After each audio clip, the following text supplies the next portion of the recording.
Hello welcome. இன்றைக்கி எந்த படம் ரிவ்யூ பார்க்க போகிறேன்னா திரௌபதி 2. ஒரு ஃப்ளாஷ்பேக் காமிக்கிறாங்க 700 இயர்ஸ் பிஃபோர். இந்த சுல்தான் தான் ஆழ்ந்து நிற்பாங்க. ஸோ அவங்க வந்துட்டு டேக்ஸ் பே பண்ணுங்கன்ட்டு சொல்லுவாங்க. அப்படி டேக்ஸ் பே பண்ணலன்னா மதம் மாறணுன்ட்டு சொல்லுவாங்க.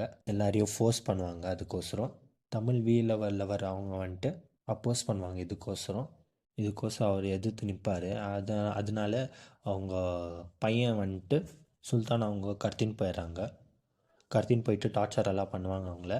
அப்போது தான் ஹீரோ வந்துட்டு காப்பாற்றினாரா இல்லையான்ட்டு படத்தோட கதை. படத்தோட டைலாக் பார்த்திங்கன்னா ரொம்ப நல்லா இருந்துச்சு. படத்தில் எல்லாத்தோட வசனமெல்லாம் ரொம்ப நல்லா இருந்துச்சு. நீட் அண்ட் க்ளீனாக இருந்துச்சு. நான் என்ன ஃபீல் பண்ணேன்னா திரௌபதி கேரக்டர் இன்னும் ஸ்ட்ராங்காக எழுதிருக்கலாமோன்ட்டு தோணுச்சு. மியூசிக் பார்த்திங்கன்னா நல்லா இருந்துச்சு. அதே மாதிரி செகண்ட் ஹாஃபு பார்த்திங்கன்னா எனக்கு பிடிச்சிருந்துச்சி.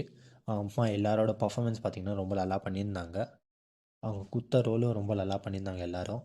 அதே மாதிரி சாங்ஸும் ரொம்ப நல்லா பண்ணியிருந்தாங்க. கிப்ரன் அவங்க ரொம்ப பண்ணியிருக்கிறாங்க. ஸோ பிஜிஎம்மும் நல்லா இருந்துச்சு. அப்புறமா மெயினாக என்ன சொல்லணுன்னா விஷுவல்ஸ் வந்துட்டு இன்னும் நல்லா பண்ணியிருக்கலாமான்னு தோணுச்சு. சில இடத்துலலாம் சரியாகவே இருந்ததில்லை. ஆனால் படத்தோட பட்ஜெட் பார்த்திங்கன்னா கம்மி தான். அதனால் அவங்களும் கொஞ்சம் ஸ்ட்ரகிள் ஆகிக்குதுன்னு தெரியுது. ஓவரால் மூவி எப்படி இருக்குதுன்னு பார்த்தீங்கன்னா ஒரு ஒன் டைம் வாட்சபிள், ஒரு ஆவரேஜான மூவி தான். ஸோ எல்லோரும் போய் பாருங்கள். தேங்க்யூ.